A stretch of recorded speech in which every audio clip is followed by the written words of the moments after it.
everyone, and welcome to the Junk to Jewels podcast with Georgette, Beck. I'm so happy you're listening or watching today. I appreciate you. Thank you for following the show. And if you had not gotten a copy of my book yet, Junk to Jewels is on Amazon and it's waiting for you. So today I want to introduce someone that I came across from another book. Surprise, surprise. You know, I'm a book girl. Our Heart's Desire was one of the books at the Fed Agency. Fed Agency is the literary company that helped me publish my book, Junk to Jewels. And I'm showing a picture of it for those that are just listening. And they gifted me. They said, here's a bag. Go fill up a bag with the books of other authors they worked with. I was like a kid in a candy shop. So I filled my bag up overflowing. And Bob's book here, Bob Wheatley, Our Heart's Desire. So let me introduce him to you, and we're going to just jump right in. So his official bio here, he's a USA Today best-selling author, keynote speaker, and former professional athlete. His work has been featured on Way FM, Christian Nation, Focus on the Family, KCBI, Christian Radio, and various other international outlets. And he's worked with multiple best-selling authors and Christian thought leaders, including people like Rory Vaden, Rachel Cruz, Christian Huff, and Fred Stoker. He has a passion for helping single Christians find purpose and strength in their season of singleness and helping them to connect with Jesus like never before. And if you don't know this, after he graduated from the University of Southern California, he played 4 years in professional baseball with the Toronto Blue Jays and St. Louis Cardinals. Let me get that right. St. Louis Cardinals minor league. Oh my gosh, I'm so excited to meet you. Welcome, Bob Wheatley, to Junk to Jewels podcast. Thank you so much for having me. Yeah, that was a nice treat for me to get the note from you that you had read my first book. It was a couple years ago then. I mean, it came out in 2023. Yep. So to have you reach out, and obviously it was just right place, right time with my second book coming out last month. So yeah, thank you again. I was looking forward to coming on the show, and yeah, thank you. I'm so excited, and I'm getting goosebumps because I'm further up in years than you. But let me tell you something. It's not an accident. Timing's everything. My house is full of books, but they all come to me at various perfect opportunities when I'm asking questions and God has an answer. And it's through everyone's stories. And that's why your book, Heart's Desire, I really resonated with how you were talking us through like the genre of life is our stories. But today I want to go into single-minded. You just came out with this book. And you know, my book talks about my first marriage fell apart, and then I did this prayer for help, and God did the rescue. And then I was in a single mom year journey, several years, single mom season, I call it. It was Jesus, me, and my daughter. And for a Christian, I tried trying to do the right thing, living, following Jesus, loving God, and getting healed and experiencing great transformation. And our culture is counter to our heart following God and in a way that pleases him, and you know how his word is and how he sets up perimeters and boundaries in our life. And so I can't wait to ask you questions on this book. But first off, where are you from, and tell me a little bit about your family and upbringing before we come to your current season. Yeah, of course. So I live in Nashville, Tennessee today, but I grew up in Southern California. Yeah, I grew up in SoCal, and I went to school at the University of Southern California, USC, played baseball there, and then played for a couple of years professionally for the Blue Jays and the Cardinals. Grew up in a Christian home. I really had a great upbringing. Love my parents, love my brother, love my sister. I just became an uncle twice this summer. Congrats. Both my sister and sister-in-law both had kids. Everyone's healthy and happy. So yeah, I had an amazing childhood growing up, and I would have told you I was a Christian for really my whole life. I went to a Christian middle school. I went to a Christian high school. Is very much a part of my upbringing, but it wasn't necessarily a relationship. It was one of those things where first period of the day was Christian learning, and we're memorizing scripture. And if I got A's on my memorization tests, then I was a quote unquote Christian. And then all of a sudden I went to college or even in pro ball, and I was making maybe better choices than my teammates. I was comparing my righteousness to the people around me. And that's a dangerous thing. Your scales are off. if you're comparing your righteousness to other humans. Because then you might say like, oh, I sinned a little less than that person, or I definitely cuss less than that person. So you're elevating yourself. But that is not the comparison that we're supposed to make in Scripture, according to the Word. Our holiness, our righteousness, if we really want to play that game, is based off of a comparison to God, not to other people. And we fail that standard every time. So, as far as my story, like I said, I would have told you I was a Christian for as long as I can remember. But the real catalyst, the fork in the road for me, it came after professional baseball. And in that summer, it would have been the summer of 2017, my big league dreams died. I was no longer a baseball player. A long-term relationship failed. How did it die? What happened? Georgette, I wasn't good enough. I had enough teams tell me, hey, you need to go home. We don't want you anymore, that I finally got the idea. So I started playing for the Blue Jays. I got released by them, which is just baseball language for getting fired. You get released. Then I signed with the Cardinals as my second team, played for them for a year and a half, got released by them. Then I actually ended my career in, it's called independent professional baseball. So independent ball, or indie ball for short, is it's still professional. You're still getting paid, but it's not affiliated with the Yankees, the Dodgers, the Chicago White Sox. It's, quote, independent. So I was playing in independent professional baseball. I was playing for a team called the Normal Corn Belters. I was living in Normal, Illinois, and I was making, I think it was $600 a month as a professional baseball player.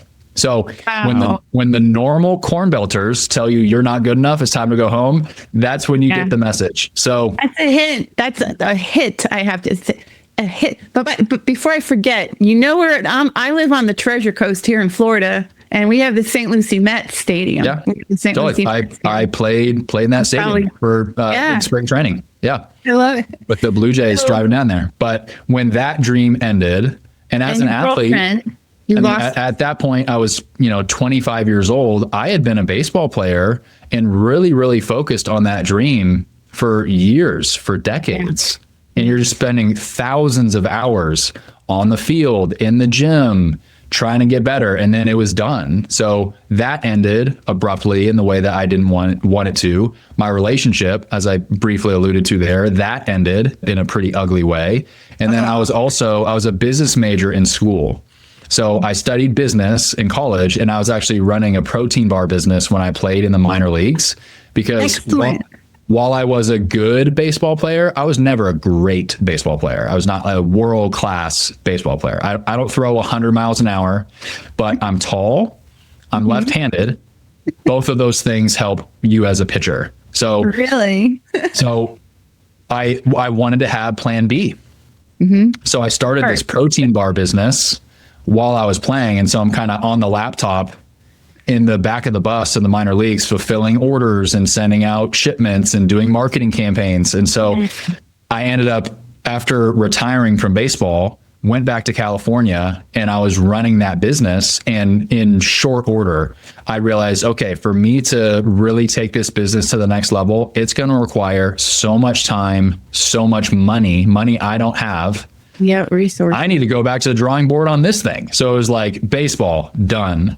Relationship, done. Business, done. So I became just so really broken and humbled that summer of 2017, as the guy who always would have told you that he was a Christian. And I think that I truly had that moment of surrender where I threw up my hands. I'm like, God, the life that I envisioned has not come to pass. I'm not a big leaguer. I'm not going to be married to this girl. The business is failing. I have proven that I am a bad God. I'm a bad author of my story. Here's my life. And so I officially prayed that prayer of surrender. And short order after that, I felt like he told me to move to Nashville. I was obedient to that, to what I thought he was saying. It was nothing audible or something. It was just kind of impressions and like, that would be interesting. And since moving to Nashville, you and I were talking about it before we started recording, I have had so many like odd circumstances, or I call them divine appointments. divine appointments, just yeah, like man. random things that you wouldn't expect. Yeah. All the way like to this book that I've written, Single Minded. I mean, right now today, I'm 33, single. I have always wanted to be a husband. Yeah. I've always wanted to be a father. And if you look at the timeline of life, as a guy in his early mid 30s, I'm quote unquote behind. I am behind. Yeah. And so that has really, you ask like, what's the story? Who are you? That season of singleness for me has really forced me to wrestle with some of the things that God writes in his word, to where it's not just theory. You know, let's say that God answered my prayers 8 years ago and my wife showed up instantly. My kids showed up 9-10 months later, white picket fence. I'm making great money. If I just had like all of these worldly comforts, then I don't know if I would have pursued God as much as I have over the last 8 years. So the reason why I called the book Single Minded is, yes, it's a book written for single Christians. It's meant to encourage them and things like that. But the Apostle Paul, and this is really the catalyst of the book, the Apostle Paul in 1 Corinthians 7, he writes something that was so radical, so countercultural, that when I read it, the first couple times I just really glossed over. It's like, Paul says he's writing to the single Christians in Corinth. He says, hey guys, if you're single, I, Paul, wish you would remain single. I struggle with says, because you'll have undivided devotion. You'll have wholehearted devotion to God. Yeah. And so when I read that the first couple times, I was like, all right, Paul, but you're Paul. You're a Christian superhero. You got caught up into the third heaven. Jesus appeared to you on the Damascus Road. And I'm just this 20-something-year-old ex-minor league baseball player. Like, I'm not a Christian superhero. So this verse, 1 Corinthians 7, does not apply to me. But as year after year went by, and I started to see the true advantages of singleness, I started to come back to that verse and realize, man, I think Paul might have actually been onto something. And I still want to be married. Yeah. I still want to be up. Rest assured, bud. But so this month's theme with my life, you and I, we have to talk after, is waiting on God and patience. But during as a single, I cried out every time, God, when am I going to meet my second chance guy? I remember praying that out, and he answered one time through, I don't know if you ever heard of Peter Marshall. I read Dr. Peter Marshall, his wife wrote a book about him, his story, and I was out on the patio of my apartment, and all of a sudden I'm reading this paragraph having to do with meeting the mate and heaven on earth, and I'm crying. And so I run inside, and because I came to my surrender as a single, and I said, God, I'm gonna after praying for years, send the guy. And I said, you know what? I'm going to serve you single or serve you with someone. Either way, I'm good. Now, my spirit and heart meant it. The caboose, maybe, I was still hoping for him to come tomorrow. But then, so the answer was, I hear you might, like he gave a scripture too, Ruth 3:10 through 12. I hear you. You're trying to live this life. But anyways, in answer to the question of, will I serve you single or with someone? I'm in the bedroom, I'm on the knees on the bed, and I feel led to look to my right. So I look. On my dresser is a couple collection, all romantic couple collections, okay? I'm a Hallmark girl, sappy sap, romance, okay? He said, who do you think created your heart? And who do you think puts these things inside you? Yes, you're going to serve me with someone in time. Like it was, yes, in time. And I was like, oh, maybe tomorrow, but no. But anyways, in time, end of that year, it ended up being end for me. But for you too, if he puts it in your heart, and if you're that way naturally, like, it's meant to be something, and the hard part is the when. But oh my gosh, the correlation of your journey and mine many years ago, that was over 2 decades ago, I went through that journey. I'm in my second chance. 21 years, we just celebrated this last May. But you did that prayer. When my first marriage was breaking, I cried out. I was like, oh, sugar. Oh no. And so it was a crisis. It was trauma. And God responded like yours. And you didn't even know it yet. It was one thing after another that he brings to you. And then you look back and you connect all the dots, and it was a whole rescue plan. Like, it was a mission, and you're in Nashville, Tennessee, and you're meeting people, and he's moving and bringing things to you. But this is such a strong platform. This book is so powerful because it's scary on your own out there trying to live up to the Jesus standard. And what you said, it's not to other people's, right? It's Jesus' standard. And he has the best for you in mind. And now you're out there, you're sharing what you've learned and sharing, finding purpose and strength in your season of singleness. And let me tell you, I'm on this other side. I got my romance, yay. But then that's the second book, Blended Family Acclimation, happened. So your Jesus years, they are priceless. As a senior in Jesus here, a senior woman here, it's priceless. And your time on the floor, I remember laying out with them with my Bible and reading Psalms and having worship music on, and just the revelation he brings to your heart and all the people he brings around you, your sister friends, brother friends, father, mother figures. And then it's priceless. So why people rush, and I was one of those ones, to rush out of one season to the next. Take your time. He will bring that in time, if that's the will and all, in which he does. He's a proponent of marriage. He loves marriage. He loves families. But you're in a great season right now, and now you have such influence over other fellow Christians that are single. And especially nowadays, don't you think it's so hard for singles to really understand the integrity of being a Christ follower in such a way as the Bible writes about? The greatest book on the planet. Well, and that was one of the reasons why I wanted to write this book right now, because I am actively, for lack of better words, I'm in the trenches. This is not theoretical for me. I am single. I still feel the longing. So I am not on the other side of your Hallmark movie moment. I'm actively wrestling with these things. Yes. And there is such, for one reason or another, God is sovereign over everything, but there's a lot of single Christians in this country. There's a lot of single Christians in the world. We're getting married later and later and later. Yes. I think part of that on a micro level is Satan is kind of having his way and winning some small battles. Mm-hmm. But like I said, God is sovereign. He knows what he's doing. And even still, I come back to what Paul says in 1 Corinthians 7. It's so countercultural, where he says, your single season, you being single, is actually such an advantage spiritually that I wish you could actually remain that way. And I do want to be crystal clear, because that might even seem countercultural with me just verbalizing it here. The message of my book is not you should be single forever because Paul was. That is not what I'm saying. It was written by an author who wants to be married. Exactly. The message of my book is, it's not that marriage is not the finish line.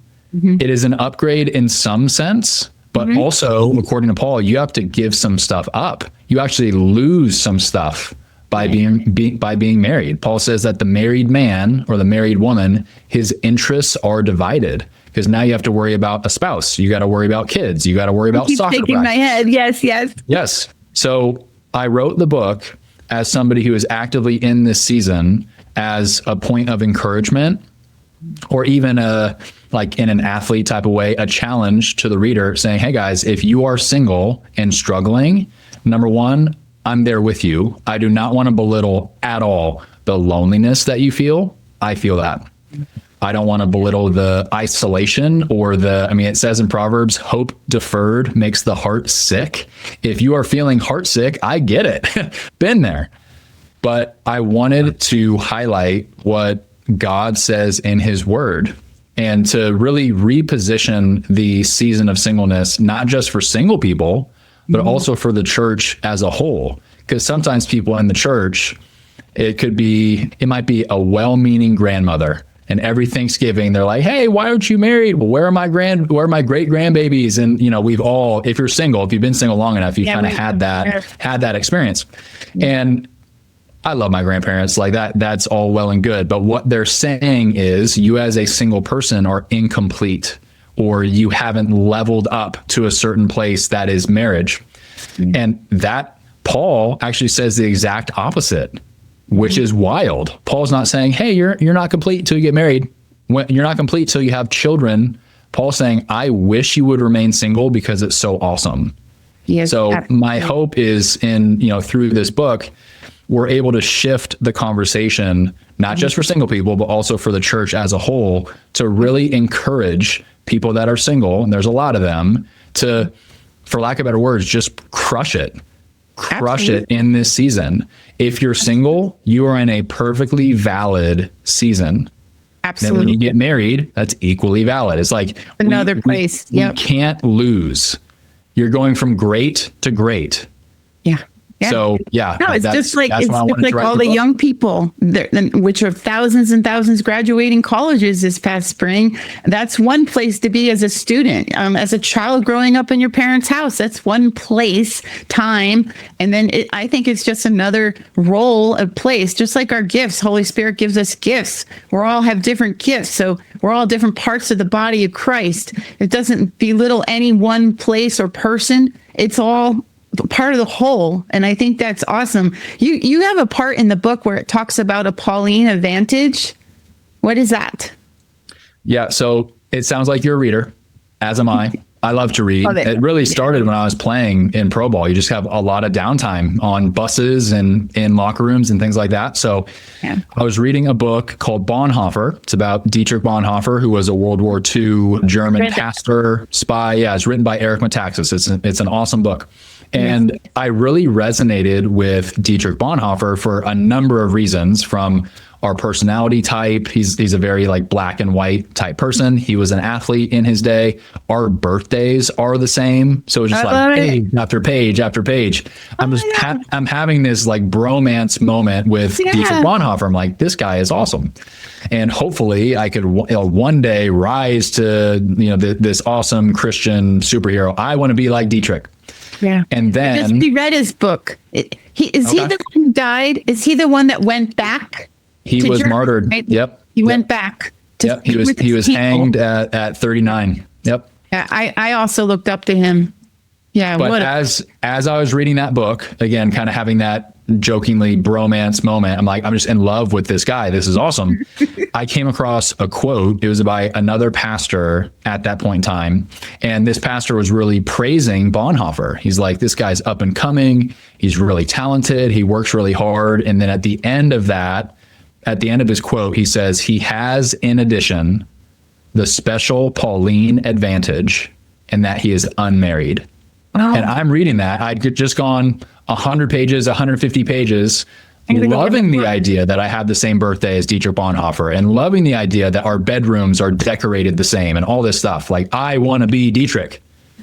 And then I see this quote, and here's another pastor, another righteous leader of the faith, who says, yeah, he's single, and that is an advantage. And that just stopped me in my tracks. I was like, okay. I thought that Paul was disqualified because he saw Jesus on the Damascus Road, but here's Dietrich Bonhoeffer was alive 100 years ago. Yes. This is a guy who was alive in World War II. He went to New York. He watched a Yankees game at Yankee Stadium. This is not far away. Paul seems kind of like, we don't even know Paul's last name. It's just like, that's a Bible character. That's not really real. Dietrich Bonhoeffer. Real. Yeah. He rode in a boat. He saw the Statue of Liberty. Like, this is a real human. And I'm reading about him. It's like, I'm single. I wonder if I have the Pauline advantage. Mm-hmm. And Dietrich Bonhoeffer, he was imprisoned and he was hanged by the Nazis, but he was engaged at that time. Mm-hmm. So he was a guy who didn't swear himself to be like a Christian monk or something. Like, and there's such a thing as a spiritual gift of celibacy. Somebody who does say, hey, I will be single forever. And I've met those people. There's an entire chapter in the book talking about a friend of mine named Connor, who is living that lifestyle. I, Bob Wheatley, don't believe I have that gift. I didn't either. I didn't. Yeah. The Pauline advantage. That's really another moment. And just, I start reading 1 Corinthians 7. Then I read about Dietrich Bonhoeffer. And that is one of the core messages of my book. If you're listening to this and you are single, according to Paul, you have an advantage. Like, this is a season that you have a unique ability to discover what is God doing in you on a character-based level. What is God shifting in you? Like, where is he healing? What sin is he purging from you? What is he doing in you? And then you can also discover what he's doing or wants to do through you. Mm-hmm. If you are single and wouldn't you know it, your calendar is more free, mm-hmm. you have more time to discover what you're wired to do. Like for me to write and publish 2 books in 2 years, I don't know if I could do that if I was married. And being married would be awesome.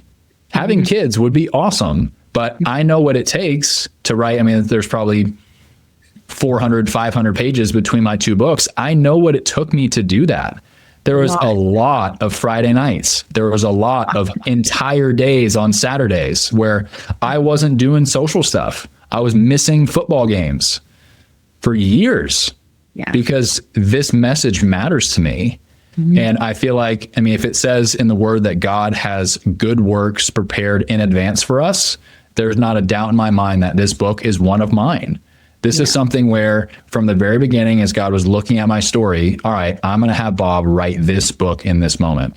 Yes. I don't know if I could have done that if my prayers were answered 8, 7, 6, 5 years ago. Please bring me a wife, bring me a wife, bring me a wife. It's just, if you're fully surrendered to him, your life will probably look different than you anticipated, but it might just be better. That's what I'm learning. Trust. And I remember too, in my prayers, I was taught by a spiritual mama. God hooked me up with those women and a lot of great Christian leaders to surround us. She's like, you wait for God's best. You don't settle. And that means you wait, because you can meet anyone tomorrow. But is that the one God selected, for you? And because we're human beings, there's going to be issues. Relationships are hard, no matter what relationship it is. A healthy, good relationship takes work and it's hard and you have mistakes, there's pain. But if you wait on God, it'll be a fit. It'll be a match. And I can attest to that. The waiting was worth it. I struggled a lot. I made a few mistakes, but if like you, I was comparing, but I never really compared because my standard was always Jesus. That's why the conviction, that's why I didn't make certain choices other people did. My husband and I we stayed, we made that commitment that we did not, when we knew we were each other's one and there's a God story with it, we said, all right, I learned over here, I made these mistakes. I told him, I wrote an essay about my experience, my fall. It was called Fallen. And I got an A on it. So it got me an A in psychology. So, but I gave him that paper when I met him. I just felt like, read this. And it was vulnerable, man. I wrote, there's a part in my book where I share what I wrote. And I was devastated. I messed up. And I thought God was going to stop loving me and leave me. And he didn't. He showed up. But I said, here's the standard. I'm not doing that. And if I mess up or if I go over this line, I don't want to be married. Like, I just want to start it this way, a certain way. And he gave it back to me. And in the book, I talk about the chocolate and a diabetic, how sometimes we just want, it's when something's so grand or we think it feels so great, yay, let's keep going without thinking about what it is really. And he brought me flowers and a bag of sugar-free chocolate. So he said, it was like his way of saying, I get this. We're going to do this together or we won't do this. And so it was a short engagement, like a courtship, I call it. But so I want to ask you, because here's the deal. God talks about community. And you're an athlete. And actually, funny story, the very first thing in high school he wanted me to do was the softball team for women. He had a plan for that, but I allowed fear to I did all the tryouts up to the last day and then chickened out. But God wanted me a part of that team because I had struggled with insecurity stuff. And he knew that team was going to start bringing healing to me. And then that's okay, getting sidetracked. But God always has a reason why he puts you in places. But athletes, you guys, your partners, your team, you learn a lot through that realm. Can you talk about the advantages of having team and partners, and then compare that, talk about the advantages of being single. So let's talk about that. Yeah, certainly. Growing up in the world of sports, whether it was baseball or football or any of the other teams that I was on, the value of teamwork and friendship and community it obviously goes without saying. It's a hugely important thing. However, what happens when you're single? and you're really feeling it and you're alone on that Friday night, you're looking around like, God, I've been praying for a teammate for 12 years. Where is my teammate? So the way that I put it in the book, there's a very common fable or very common story in the thought leadership or the motivational speaking space. I call it the tale of two horses.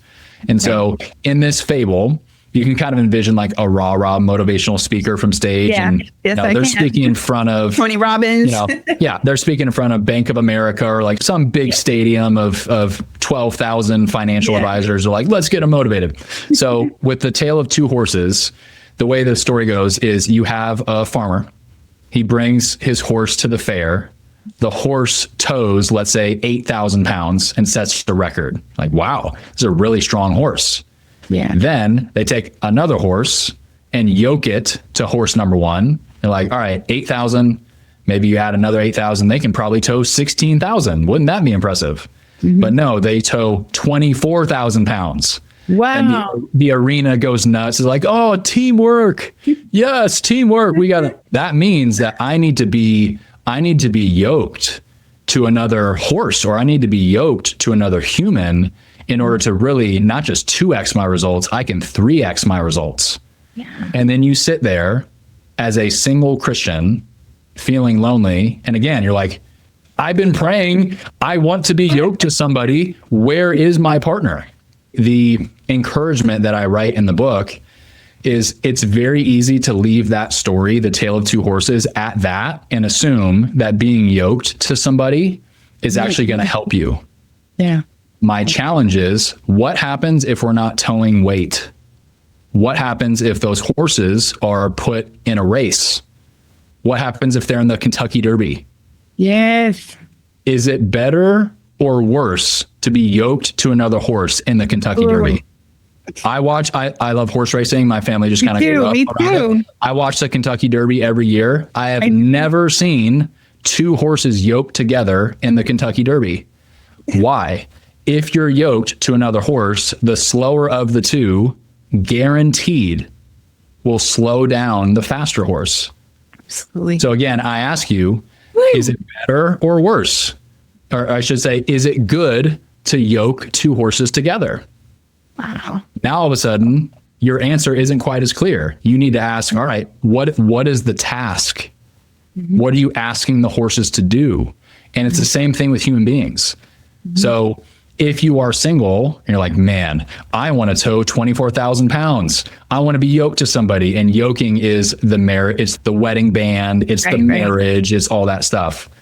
But guys, God might have you in a sprint right now. You might be so flexible, so mobile, so available for him that a yoke would actually slow you up and you would actually miss some of the things that he wants you to do. And so by stepping back at that, you asked the question about teammates, and I've been on teams my entire life. Teammates, teamwork is all very important. And yet you might be in a sprint right now. Yeah. God has specific things that he wants you to accomplish. So we need to ask additional questions. And they probably sound something like, God, what do you have for me? Yeah. I'm your servant. Here's my life. What are you doing right now? Am I truly supposed to be yoked to somebody else in this season? And if the answer is no, then again, he's doing things in you and he's doing things through you. Yeah. Are you willing to partner with that? Yes. I love that.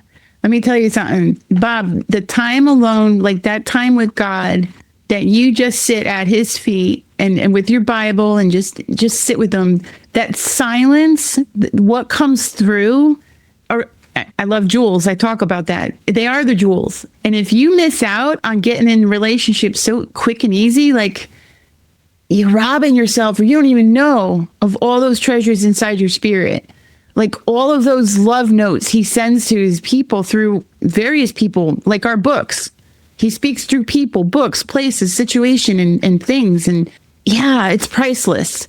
Listen, the presence of God, and that's the biggest thing. Fullness of joy is in the presence of God. And when you're alone, the greater chances of you experiencing that presence in profound ways increases.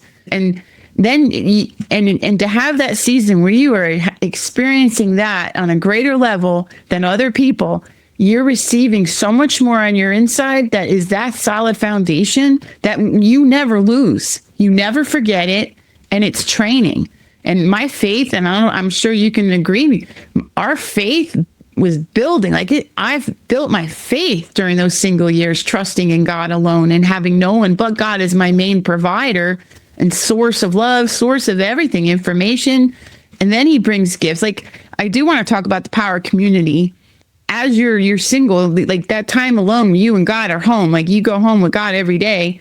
But then he brings community as partners, and there is a team in that way, and there is strength in that too, don't you think?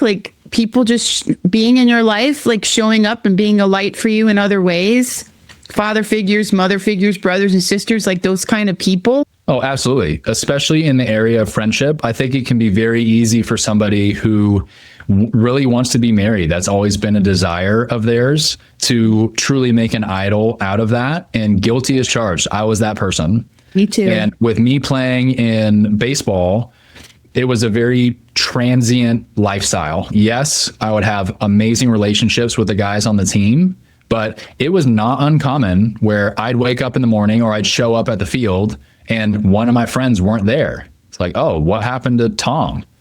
Oh, he got traded. He plays for the Cincinnati Reds now. He got traded. He plays for the Detroit Tigers now. You're oh, friend gone.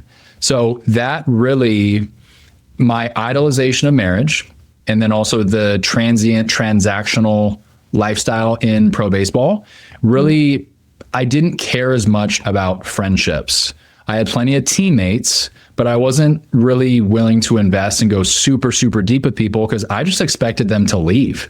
It's not that I didn't want friends, but if you're all right, I'm going to be on your team for 6 months, and then I won't see you for 6 months, I might never see you again. If you get traded to the Tigers, I'll probably never see you again. So when you talk about community, that is one of the things where in my season of singleness, what is God doing in me? He has really healed my longing, my connection with friends, friendships, because there are going to be some things that I, as a guy, let's say I get married at some point, there are going to be some things that my wife, my future wife, will just not be able to fulfill in me. She'll be able to fulfill a lot. I think, a husband or a wife, it's the closest thing to your relationship with God here on this earth. However, I'm probably not going to talk about fantasy football with her. I need buddies. I need guys that are able to walk life with. And also, too, you need, I believe as a guy, as a man, you need strong men in your life as well to be able to say the difficult thing. Yes. Proverbs 27:6 says, wounds from a friend can be trusted, but an enemy multiplies kisses. So the enemy is basically just kissing your rear end, telling you what you want to hear. An enemy multiplies kisses, but wounds from a friend can be trusted. Do you have friends in your life that are able to wound you? They might say something that hurts you for an hour, but then you sit back, you're I know they care about me. Absolutely. I know they love me. They're probably right. I needed to hear that. That was painful, but I say in the book, all pain is painful, but not all pain is harmful. Yeah. So the value of community and having friends, that's something that I've had to learn really by default because of an extended season of singleness. And I'm so grateful for that. Absolutely. Now, there's challenges you face as a single, and there's benefits. Let's talk about some of them. And then, some of the obvious ones, but let's talk. Well, if you're listening to this and you're single, you're oh, the challenges are obvious. I feel lonely at times. I feel like prayers go unanswered at times. If you don't have the spiritual gift of celibacy, you got to deal with the physical, sexual stuff, the unmet longings there. And so the challenges, I think they speak for themselves. As far as the advantages, again, that is one of the reasons why I wrote this book. I want the single Christian. You don't need to be fixed. There's nothing wrong with you. In reality, you need to be unleashed. You are awesome. You have distinct advantages and opportunities and talents, and you have the time right now to discover those things or to serve other people with those things. So there's so many advantages. They're truly too many to count. But just to bring it home, it's less of my words and more so what Paul says. I wish if you are single, you could remain single to secure your wholehearted devotion to God. So it's time on the calendar for God. It is, you're not super distracted by wife, kids, soccer practice, everything that we're talking about. Yeah, there are so many advantages, and that's the message of this book. I do not want to fix you. I want to unleash you. Yes. You are an awesome asset for the kingdom. And it's a special season. It's one of a kind, and it just won't ever be the same again. That's why I enjoy everywhere you are.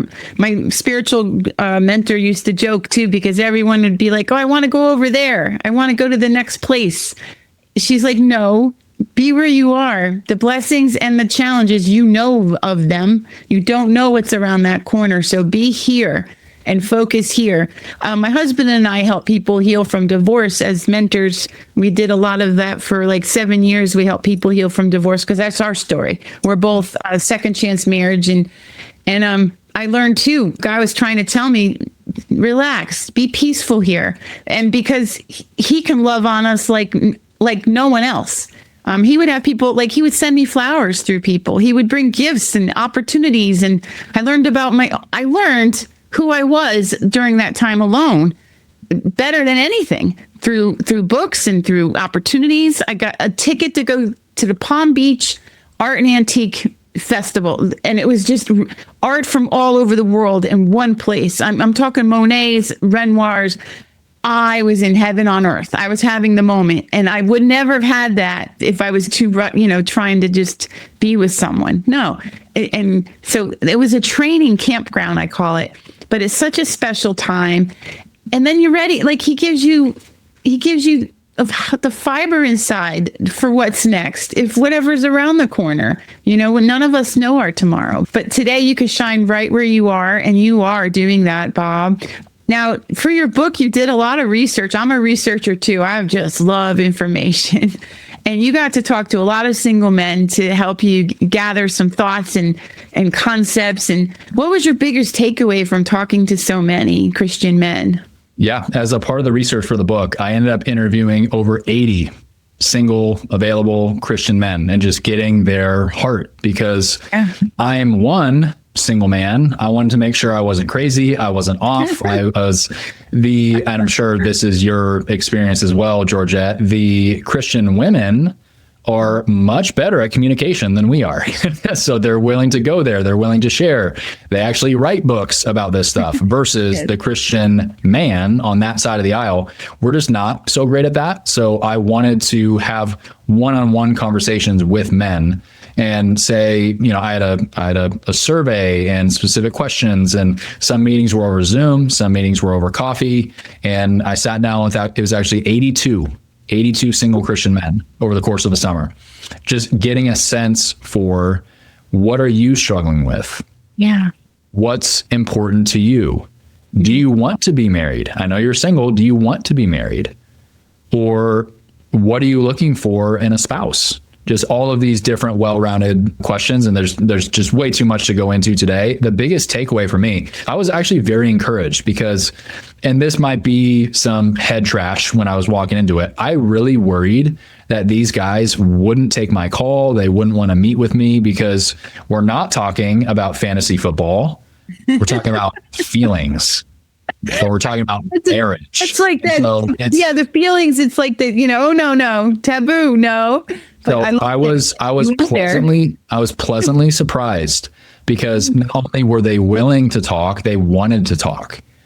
So it was just a good reminder for me. Sometimes, and I'm sure you've heard this from your single Christian female friends, I just can't find a good guy. I cannot find a good guy. They do not exist. Yeah, I've heard that a lot too. And I sat down with 82 of them, a lot of them in Nashville. They are out there.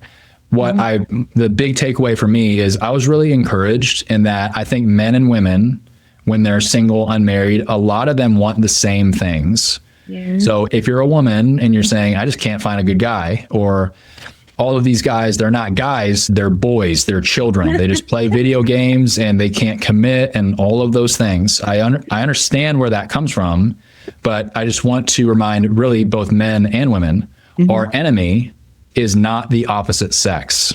Absolutely. It's our true. enemy is Satan.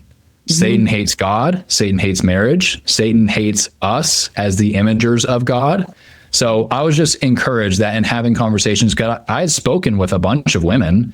I, for the most part, knew, generally speaking, how they feel about this season of singleness and the state of dating and relationships and things like that in the church. I hadn't talked to the men. So in talking to the men, I'm like, we're all on the same page.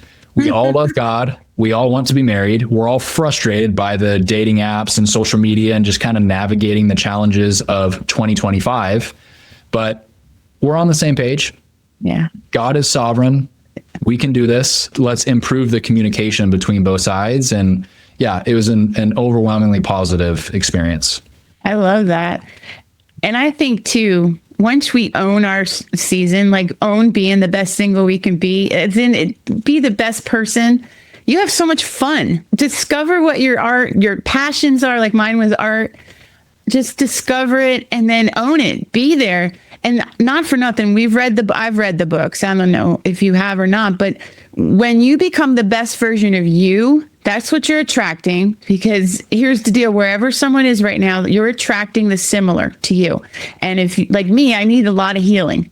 So if I was going to make a commitment decision during the first part of my journey with my new relationship with Jesus, a two-way street relationship where I actually knew he heard me and responds and has a very specific plan for me, it would not have been good. And even a year later, I still wasn't quite there yet. I was in the crock pot. And then, so trust God's timing, because he knows what he's doing on the inside of us that we don't even know. Like I had generational history that he was resolving within me. I didn't even know this stuff. So whatever our situations are, we're all different. Trust that process and just go be the best you have the funnest time. Like you said, you got time. Book up your calendar, man. Go to shows, go to sport events, go take classes, get your degree, meet people, go explore the world, travel, do it now. I mean, save that money, and get just go for it. Whatever that dream is, now's the time. What are you good at? What do you love to do? And be that. And then that's what you're attracting. We know that because you read the books I do, that we're the average of who we hang with. So who are we hanging with? Let's look around now. And there's there's single people. Go find your tribe and you all encourage each other to rise. Do a mastermind group, right? We love those, the mastermind group, because you help each other be better and better every day. So yeah. Oh my gosh. And there's a thing about our churches. What can they do to do better? Like, how can they help us? How can they help the singles? And I know some churches actually had a ministry. Some didn't even want to start a ministry. They didn't want to talk about that or go there. What are your thoughts on how our faith communities can do better in this arena and helping our singles in this place of who they are right now? Yeah. In my experience, there are very few churches who actually have that current standing singles ministry. And I get it. Yeah. I understand why. There's a couple of problems with starting a singles ministry. Number one, who's going to lead it? Who on the church staff is raising their hand saying, yeah, this is me. I'm going to commit to doing this every week or once a month or whatever it is. So that's one challenge. The other thing is the vast majority of those singles who would attend are hoping to get married. So it's not this long-standing, it's not a super easy, this is young adults. We serve people from 21 to 29 or whatever the age range is. That's just so obvious to feel like you belong there. And it's not like all of a sudden when you're 24 or 25 or 26, you age out of the young adults. Hey, this is my place for the next decade. Versus the singles community, a lot of them would be going there to, yes, connect with God, but also there's a desire in their heart, there's a longing to find a spouse. So I understand the challenges of that. And I'll also say this, my book, the message is not, here's how to find a spouse in 30 days. This is not a book about dating. This is a book about Jesus. Yeah. So what can the church do better to help the singles community? If they were thinking about creating some sort of gatherings or groups, that'd be awesome. But I'm more so just thinking about the conversation. It's less of people when they're single do not need to be fixed. You might have loneliness, and that's okay, but there are plenty of people that are lonely in marriage. Oh, absolutely. So my hope is that for the church, the best way they can support somebody in singleness is not try to fix them. It is to unleash them. It is to encourage them and say, hey, if there's such a thing as the Pauline Advantage, I want you to operate out of that advantage. What are you doing in this season to discover your gifts, your talents, your passions for God? And how can I fan that spark into flame? How can I help you to crush it as a single person? That'd be my hope. That's excellent. That's excellent. Well, we're gonna start wrapping this up, Bob. I have a few favorite questions I ask. I ask these questions to all my guests. What is your favorite book and why? Oh man, I know. And if you're a reader like me, what are you gonna say? There's too many. It's easy to say the Bible because it's the book I've read the most. It's the book that changed my life. It is the only book on the planet that is living and breathing. Mm-hmm. Is it safe to say you want to say other than the Bible?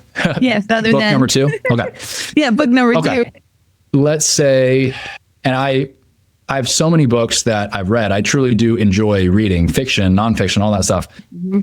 I don't have a favorite book. I can't definitively say, oh, that's the one. But the first thing that comes to mind, the book that really helped me a lot, actually as an author, is oddly enough, is Les Miserables. So Les Miserables, I really enjoyed the Broadway musical. I just grew up listening to we had the CDs in our car. So I was like, all right, I've been listening to the songs, and they've made movies and stuff like that, but I've been listening to the songs forever.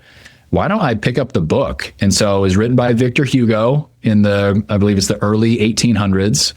And my copy, at least, is 1,247 pages. So it took me about 8 months to read it. It was like, oh my gosh, a couple pages at a time. But the reason why that's my answer for the question, it's less of my favorite book. Like the story and stuff is great, the characters, but for me, it really helped me a lot as an author to read that book because number one, it's fiction. So it kind of just tapped into that side of my brain, but also it is so beautifully written. And up to that point in time, I was really just the athlete. So I had only lived in the world of nonfiction. So the books that I was reading, every one of them was 5 tips to being great.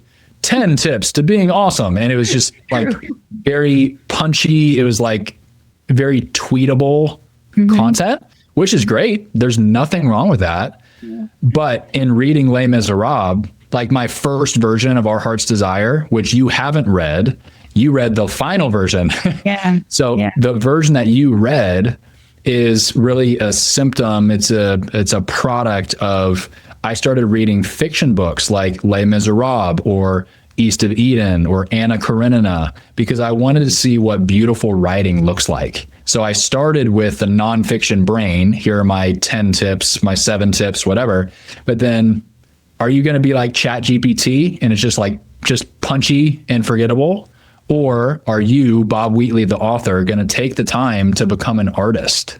Yes. So in reading Les Miserables, it really challenged me and it helped me to see, okay, this is what beautiful writing looks like. I'm going to do the work. I want my writing to be beautiful. I want it to be art. Yeah. So that'd be my favorite book, but definitely an influential book. Yeah. I love that. That's why I'm attracted to, I call them antique books. I am attracted to the classical writers. And matter of fact, War and Peace is still something I'm in process. That one's I'm in process. But I have that book too that you just said, the Victor Hugo. The writing, it's so beautiful. Like, and the words they chose, how they chose to describe things. And even the older Christian writers, Bonhoeffer, how do you say his name? Yeah, Bonhoeffer. All his books Oh my, and how they just talk. And yeah, that was a good one. Oh my gosh. Now, do you have a quote or an affirmation that comes to mind? It's hard Can I give you a Bible verse, like a favorite verse? Yeah. Okay. There's a number of verses that just kind of pop to mind over the course of my day or my week. And it's, if you read enough scripture, it just gets buried in your heart. But the one that really encourages me a ton, it's Psalm 139, verse 16. Psalm 139 is King David is writing. It's the "You are fearfully and wonderfully made" Psalm. But verse 16 of Psalm 139, David is speaking to God, and he says, "All the days ordained for me were written in your book before one of them came to be." Wow. And so that is, it helps me to see God as the capital A author of our story.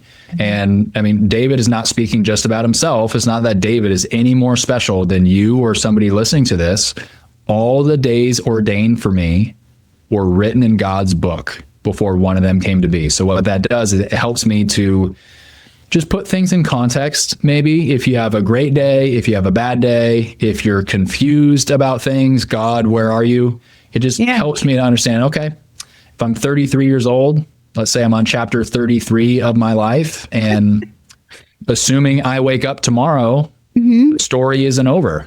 God, all the days ordained for me were written in your book. I'm on board with this. I'm a character in the story. I'm not the author of the story. So hands off, Jesus, take the wheel. Yeah. Amen. I was just praying that prayer the other day. Jesus, take the wheel. Because when you're in the realm of implementation, you don't always have the answers. It's messy, and you kind of it's very easy to get discouraged. So God's been lately saying, hey, you're waiting on me, waiting on God, patience. And that's the single season. So, you're wondering what's next for me. It's hard waiting on God and patience. And that's a good scripture, because that's very encouraging. He fashioned you. He establishes the work of our hands. I mean, he knows. So it's just wait. Just the story is unfolding right before our eyes. If you could sit down with anyone, past or present, to have a glass of wine or a cup of coffee or tea or your favorite beverage, who would it be and why? Who would it be with? I'm gonna ask a similar question to the Bible. Are we saying other than Jesus? Anything. Past fair? or present, you could sit down one-on-one and have a talk. I mean, I would obviously say Jesus, because he's the only candidate who's not only a man, he's also a God. So I would sit down with him for sure. If we're sort of extra credit, who would be my other person? If extra credit. Yeah. I would say George Washington. Now, why?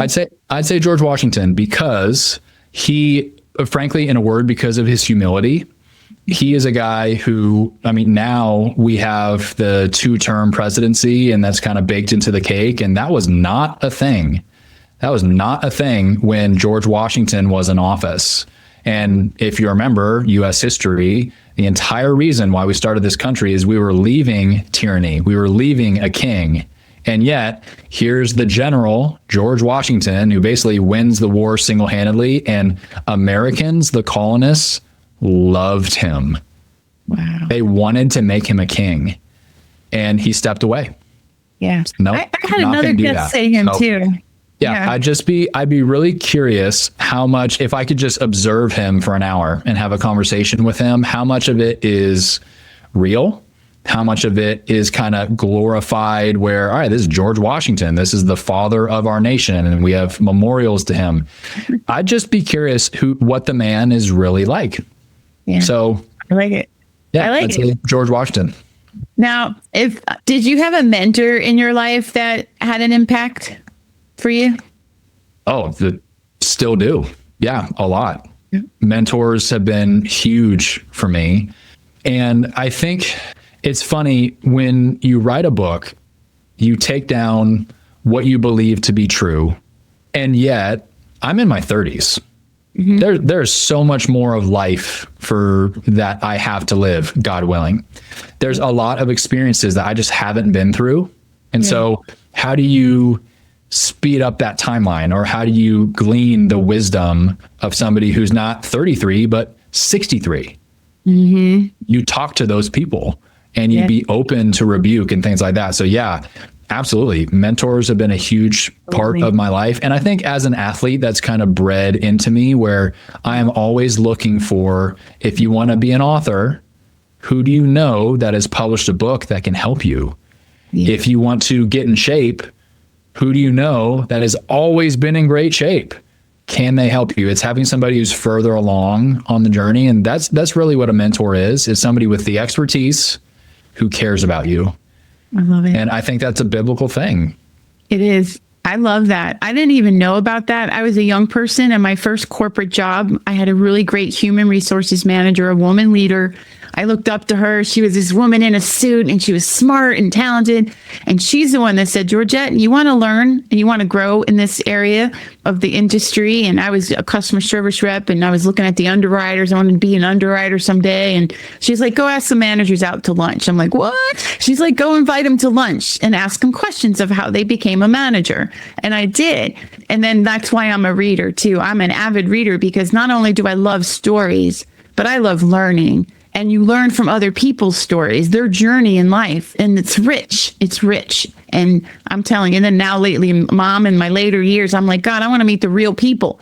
I want to have real mentors around me. And that's when you start going to, like, you learn about masterminds and going to events. Like, I had the best experience going to a growth day event. My dad passed away last January, and my inheritance had come, and I used some of that money to make the investment that I normally wouldn't have been able to afford. And it was everything, because you're in the room with so many people that want to be better like you. They want to be the best they can be and help the world around them and help everyone in the world. So that was powerful. But so, yeah, get yourself a mentor, be a mentor. I was a big sister for the big brother, big sister. And that's something I know a lot of single folks do.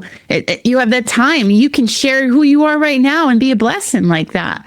So yeah, be a mentor or get mentored. And then another question, if you could talk to your younger self or someone going through certain circumstance that you once went through, what would you say? How long do I have? I love it. A couple days, couple weeks. Yeah. I would say, I mean, really, why do you write a book in the first place? It's to do exactly what you're describing. I've come to these beliefs. I've done this research. Here's my conclusion. Yeah. So I know, just to keep things on theme today, I would encourage the younger version of myself, might be 5 years ago, to say, I would point that version of me to 1 Corinthians 7. I would point that version of me to Dietrich Bonhoeffer, things that I did maybe 3 years ago, not 5 years ago. Mm-hmm. And if we're sort of back to the future, I have a DeLorean and I can just tell myself, like, hey, bro, you're not going to be married at 33 years old. You're 25 right now, hoping that you get married next year, and it will not happen. So I'm from the future. You won't be married at least at 33. I want you to crush it now. Yeah. Let's get focused. Let's get single-minded, focused on Jesus, focused on God. And you can do this. There's going to be some difficult years. Yeah. I promise you that. This isn't me, just because I'm from the future does not mean that I'm going to lift some pain from your back. It will be painful, and yet you're going to get through it. God knows what he's doing. Just trust him. So again, if I was limited to 2 minutes, as far as my answer, I'd probably say something like that. So people can follow you at your website, right? It's bobwheatley.com. So Bob Wheatley, WHEATLEY.com, and they can find you on social media. So I encourage everyone to check him out. And he's got the Single-Minded book, and you had a special offer that you wanted our listeners and viewers.